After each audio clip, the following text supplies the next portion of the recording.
Most of my videos about LARP start with a disclaimer about how every LARP is different and the things that I'm explaining might not work for your event. But why? Why isn't there a simple statement that describes LARP?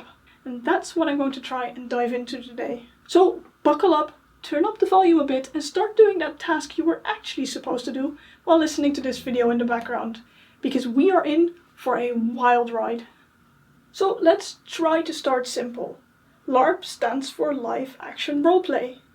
When I do promo events, my shorthand talk is usually LARP is like improvisation theatre, but without a separate audience, because everyone who attends an event participates in some way. Events can range from a few hours to weeks, and yes, sometimes even months. Any more explanation than that, and I'd already be going into more specific event types. So how do you tackle a subject like this? Frankly, I have no idea either. So let's just start more generic with stereotypes and assumptions and slowly dig deeper into more edge cases and very interesting events defying the common definitions. And yes, of course, this video will come with its own disclaimer as well. I have not attended all of these LARPs or categories of LARP that I'm going to talk about. So I'll have to go off research and asking around. Do discuss things in the comments and please add your own insights, but do keep it civil. And links to relevant websites and articles that I used for this video are linked in the pinned comment link. So, LARP. Those events where you dress up as elves and dwarves, stick on some latex ears and go and have sword fights in the woods, right? I mean, yes, those events exist. I play a few. Nice generic fantasy LARPs that individually last around the weekend, but together form a longer running campaign. We write our own characters into a pre-written world, choose skills from a skill set, grab our foam LARP weapons, and go make drama. When we are done for the day, we crawl either back into our tent or indoors in the accommodation beds, and repeat that for 1 or 2 more days. But of course, if all LARPs were like this, I would not be making this video. I think most people will know that LARP does not have to be fantasy. Just like movies and games, it can be any genre we think of. Or even based on existing IPs like Battlestar Galactica, Pride and Prejudice, or Cyberpunk 2077. Another variable most will be familiar with is the combat.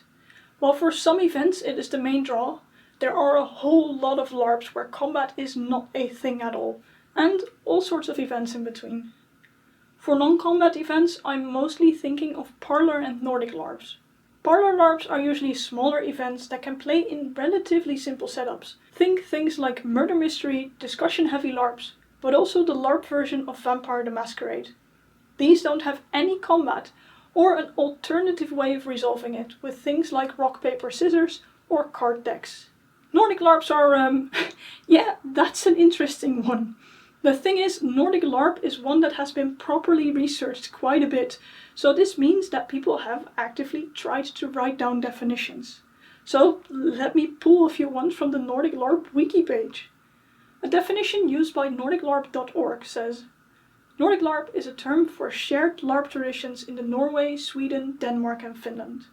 What sets the Nordic LARP traditions apart from others is a strong emphasis on collaboration and collective creation, unobtrusive rules, as well as a rich variety of playstyles and settings, sometimes including heavy themes.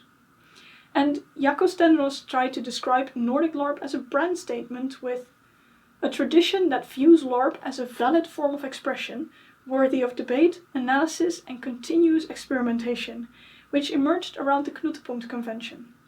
It typically values thematic coherence, continuous illusion, action and immersion, while keeping the LARP co-creative and its production uncommercial.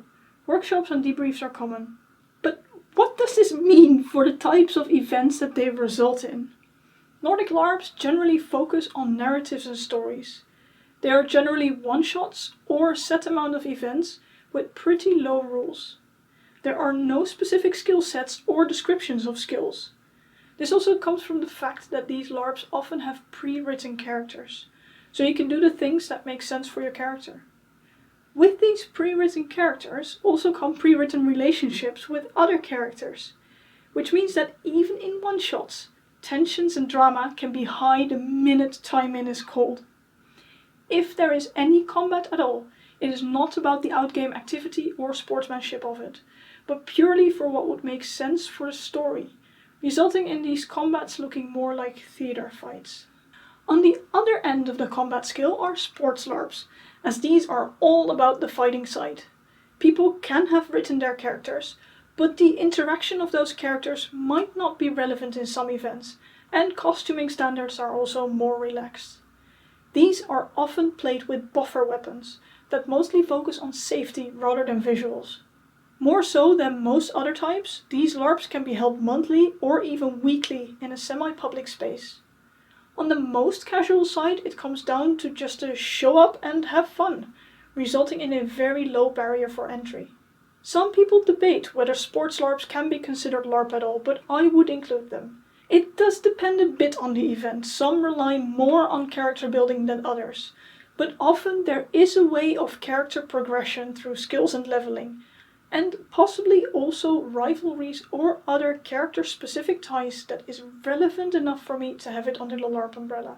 So that is a bit about genres and combat, but LARP can differ a lot in other aspects as well. One I always like to challenge is the interpretation that the life in live action roleplay means in person, because this does not have to be the case. There are plenty of scenarios that are played fully online that I'd definitely call LARP. Like The Space Between Us, which is played through Discord or Zoom. It is a dystopian sci-fi story about the famous Mangata spacefaring family who are in space looking for a new home for the human race. They are all in their own solo spacecraft, slowly drifting further apart. The only human contact are the video calls between you and the 4 distant ships that make up the rest of your team. Of course, each person has some secrets and drama that surface during the LARP. Because there isn't a big difference between the in-game and out-game video calls, especially with the provided call backgrounds, it can be very immersive. And did you know that there are letter LARPs? Yes, LARP fully played through physically sent letters. It often raises eyebrows when I mention these, but for me, they work really well to explain the elements of a LARP. Because these are physical letters, writing them is the action. And as a letter can absolutely be written from the viewpoint of a character, this is the roleplay. And the fact that in whatever world you are playing, physical letters take a while to send, it ticks a really nice box of a live action time component. So yes, this also means these LARPs are often played over a longer time period. Months are not uncommon. And for me, that's also what makes a difference between this and something like forum roleplay. Because in forum roleplay, you describe all the actions you are doing, rather than acting them out. And in a way, describing these edge cases and things close to, but not actually LARP, is really interesting, because that is where the ideas of what is and isn't contained in LARP challenge the definitions. Plus, there are things people who are less familiar with the hobby keep confusing for LARP. But why? The most common ones are tabletop RPGs. Comparisons to things like D&D are often used to explain what LARP is, because there is quite a bit of overlap. But us LARPers know that this is obviously not LARP, right? Well, it can come closer than you might think. People create stories together and the actual resulting story is improvised on the spot. The most obvious difference is of course that the actions aren't played out. Though I know of parties where people dress up as their character and that can actually get it quite close. Think of when in-game a party is scheming about their next plans in a tavern. If out of the game the players are dressed up and sitting around a table discussing the plans for their next mission, there isn't a whole lot of difference between them and their characters. They are acting out that discussion. But I will agree that this is not the case for most parties and not the case for all of the scenes in that tabletop. But nonetheless, I find it a very interesting thought. And an interesting mention the other way around is that sometimes tabletop can be used within the LARP to represent things that aren't possible to be phys-repped. For example, the LARP that I played at called Booyah used short tabletop sessions within the LARP to represent exploring impossible real-life locations, like spaceships, on an otherwise fantasy-looking LARP. But this was only a small part of the larger event. The rest of it played out like a regular LARP. Then the thing that I often use to explain what LARP is: improvisation theater. Especially with improv, the things that are going to happen aren't known in advance. People can play a specific kind of character, and they're telling a collaborative story. But for me, the big difference between improvisation theatre and LARP is the audience.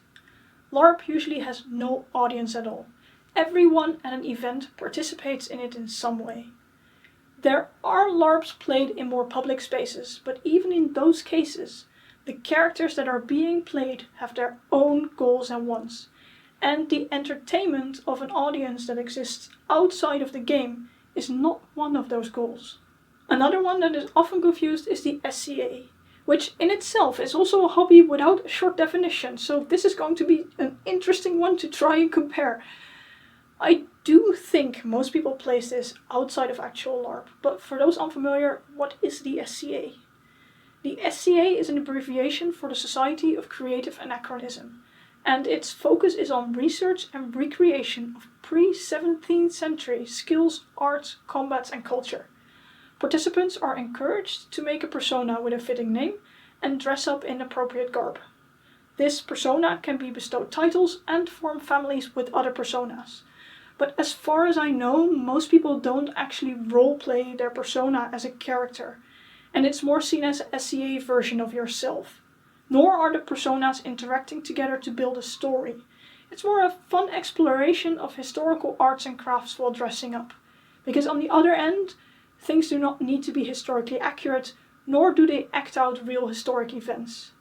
This makes it a balance somewhere between reenactment and LARP, but it's also neither, and it falls in its own category. I guess if people individually do roleplay, it can, just like with tabletop, get quite a bit of overlap with LARP, but for that I am not familiar enough with it to know if that's a thing. But with the similarity, I did want to mention the SCA. I guess all the things I listed so far are practical, concrete things that can be compared between the various events and types. But I feel that the question, what is LARP, also needs a different kind of answer. Why do people go to a LARP? What does LARP mean to people? And well, that is of course a very personal one, but also one that I love to chat about with people. The answers vary, but there are a few that keep coming back. The one named most often is the community, the people.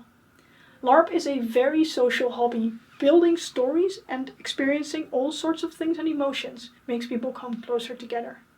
It's also a very varied group of people. All forms and spectrums of neurodiverse and queer, and I sometimes wonder why LARP seems to attract a lot of the outcasts. But then I think about how this is a hobby where it doesn't matter who you are. It allows you to experience the viewpoints of other people, and in that way, maybe also make people more accepting of each other. It also allows people to try things they themselves might be scared of, but their character isn't. I've seen plenty of people who have learned how to speak in front of an audience through LARP, because their character is supposed to be good at it. And even if it would fail, at the end of the day, it's still a big game of pretend.